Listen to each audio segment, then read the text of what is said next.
শুরুতেই যে খবরের দিকে আমরা নজর রাখব। প্রাথমিক শিক্ষা পর্ষদ 2014 এবং 2017 সালে টেট উত্তীর্ণ প্রার্থীদের লিস্ট প্রকাশ করলো। 2022 টেট উত্তীর্ণদের লিস্ট প্রকাশ করেনি। স্বচ্ছতা বজায় রাখার জন্য সেই লিস্ট প্রকাশ এবং নতুন নিয়োগ বিজ্ঞপ্তির দাবিতে অবস্থান বিক্ষোভ। আপনাদের আবার জানিয়ে রাখি, প্রাথমিক শিক্ষা পর্ষদ 2014 ও 2000 সালের টেট উত্তীর্ণ পরীক্ষার্থীদের লিস্ট প্রকাশ করলেও 22 সালে অর্থাৎ 2022-এর টেট উত্তীর্ণ পরীক্ষার্থীদের লিস্ট প্রকাশ করা হয়নি। স্বচ্ছতা বজায় রাখার জন্য সেই লিস্ট প্রকাশ এবং নতুন নিয়োগ বিজ্ঞপ্তির দাবিতে অবস্থান বিক্ষোভ।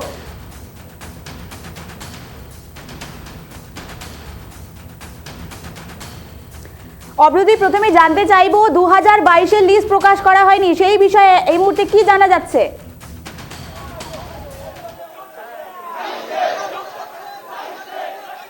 একদমই দেখো, 2022 সালে যে প্রাথমিকের টেট পরীক্ষা হয়েছিল সেই নিয়োগের যে লিস্ট, অর্থাৎ যারা উত্তীর্ণ হয়েছেন বা অনুত্তীর্ণ হয়েছেন সেই লিস্ট এখনো পর্যন্ত প্রকাশ করা হয়নি।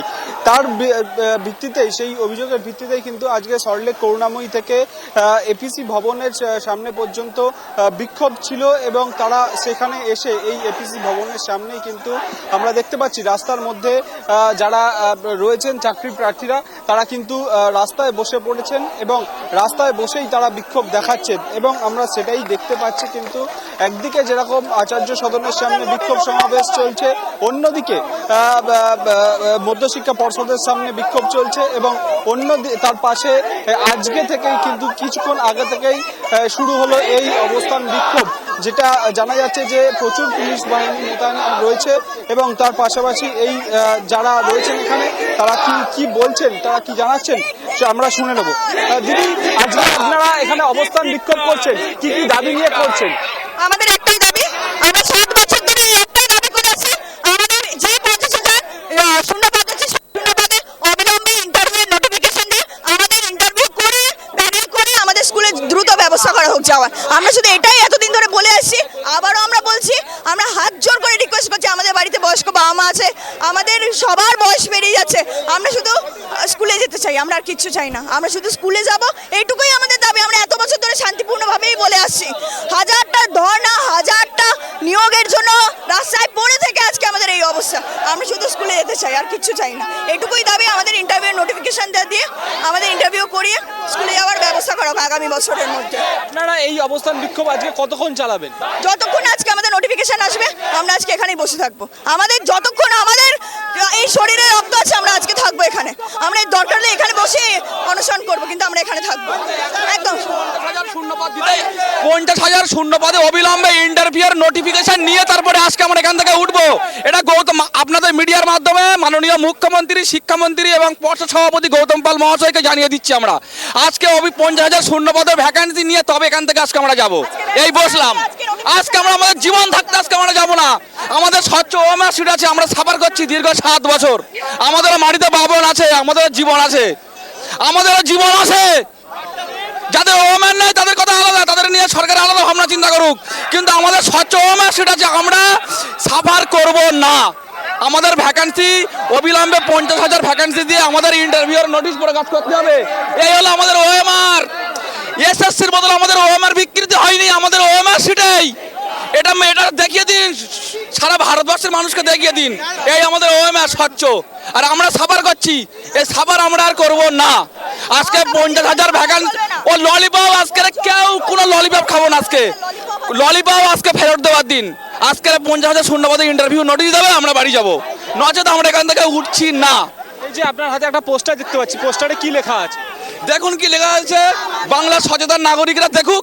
আচ্ছা, পশ্চিমবাংলার এক হাতে ওএমআর আর এক হাতে কি লেখা আছে নাগরিকদের। আজকের শিক্ষিত বেকার ছেলেরা, হবু শিক্ষকরা বাংলার জনগণদের উপরে দায়িত্ব দিয়ে দিচ্ছে, তারা বিচার করুক।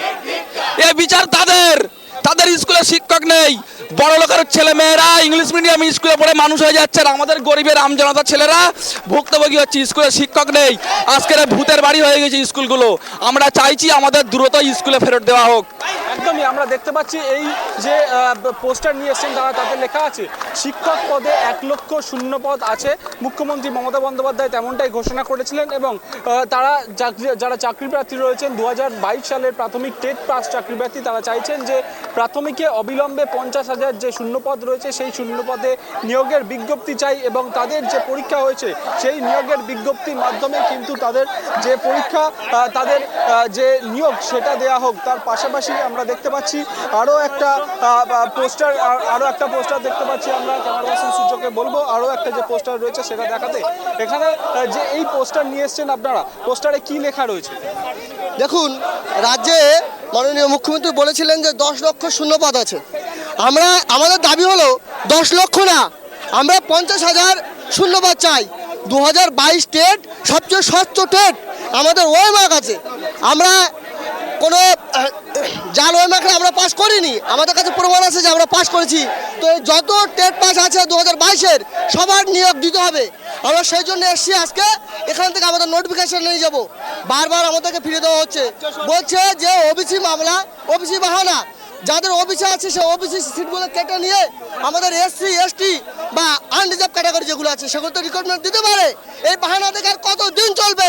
আজকে হাজার হাজার ছেলে বলে রাস্তায় বসে আছে, এসএ লিস্টে থেকে লক্ষ লক্ষ পরিবার ভেসে আছে, বাড়ি সংসার চলছে না।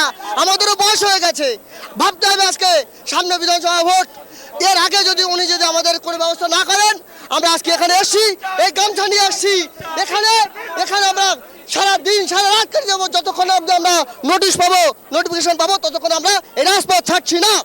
একদমই, আমি দেখতে পাচ্ছি এই যে পোস্টার রয়েছে সেখানে দেখা যাচ্ছে যে মুখ্যমন্ত্রীর ছবি রয়েছে, মুখ্যমন্ত্রীর ছবির পাশে লেখা রয়েছে রাজ্যে 10 লক্ষ শূন্য পদ রয়েছে। তারপরেই আমরা দেখতে পাচ্ছি শিক্ষামন্ত্রী ব্রাত্য বসুর ছবি রয়েছে, যেখানে লেখা রয়েছে যে লোকসভা ভোটের পরেই প্রাথমিকের নতুন নিয়োগের বিজ্ঞপ্তি আসবে। তারপরে আমরা দেখতে পাচ্ছি পর্ষদ সভাপতি গৌতম পালের ছবি রয়েছে এবং সেখানে লেখা রয়েছে কোনো টেট পাস বসে থাকবে না, বছরে দুবার নিয়োগ হবে। এইগুলো হচ্ছে প্রতিশ্রুতি। এবং তারপরে লেখা রয়েছে যে 2017 সালের টেটের পর দীর্ঘ 5 বছর পরে 2022 সালের টেট পরীক্ষায় উত্তীর্ণ হয়ে আজ 2025 সাল, সেই 25 সাল হতে চলল, তবু আমরা এখনো বঞ্চিত। অর্থাৎ এতগুলো প্রতিশ্রুতি রয়েছে মুখ্যমন্ত্রী মমতা বন্দ্যোপাধ্যায়, শিক্ষামন্ত্রী ব্রাত্য বসু এবং পর্ষদ সভাপতি গৌতম পালের যে প্রতিশ্রুতি, তারপরেও এই যে চিত্র আমরা দেখতে পাচ্ছি এপিসি ভবনের সামনে, অর্থাৎ প্রাথমিক যে পর্ষদ, সেই পর্ষদের সামনে এই ছবি কেন উঠে আসবে? যে এত প্রতিশ্রুতি দেওয়ার পরেও তারপরে কেন এই যে ছবি সেটা উঠে আসবে, সেটাই প্রশ্ন করছেন এই চাকরি প্রার্থীরা। তারা চাইছেন যে 50,000 যে শূন্য পদ রয়েছে প্রাথমিকে, তাদের যে নিয়োগের বিজ্ঞপ্তি, ইন্টারভিউ বঞ্চিত হয়েছেন যারা, ইন্টারভিউয়ের যে নোটিফিকেশন, সেই নোটিফিকেশন বার করে তাদের কিন্তু নিয়োগটা দেওয়া হোক। তারা ওএমআর শিটে নিয়ে এসছেন যে এর আগে আমরা দেখেছি যারা চাকরি হারা হয়েছে তাদের ওএমআর শিটে ম্যানিপুলেশন হয়েছে, তেমনটাই কিন্তু জানা গিয়েছিল তদন্তে। কিন্তু এই চাকরি প্রার্থীরা দাবি করছেন তাদের ওএমআর শিটে কোনো রকম ম্যানিপুলেশন হয়নি, কিন্তু তাতেও তার হয়নি। তার জন্যও কিন্তু তার সত্ত্বেও যে এই 2022 সালে তাদের পরীক্ষা হয়ে গেল, আজকে 2025 সাল, এখনো পর্যন্ত কিন্তু নিয়োগ পাননি এই বঞ্চিত চাকরি প্রার্থীরা, যারা চাইছেন যে তাদের যে ইন্টারভিউ যে নোটিশ, সেই ইন্টারভিউ নোটিশ দেওয়া হোক এবং তারপরেই কিন্তু তাদের নিয়োগ দেওয়া হোক। ধন্যবাদ। আমরা কথা বলছিলাম অভ্রদীপের সঙ্গে। ধন্যবাদ অভ্রদীপ।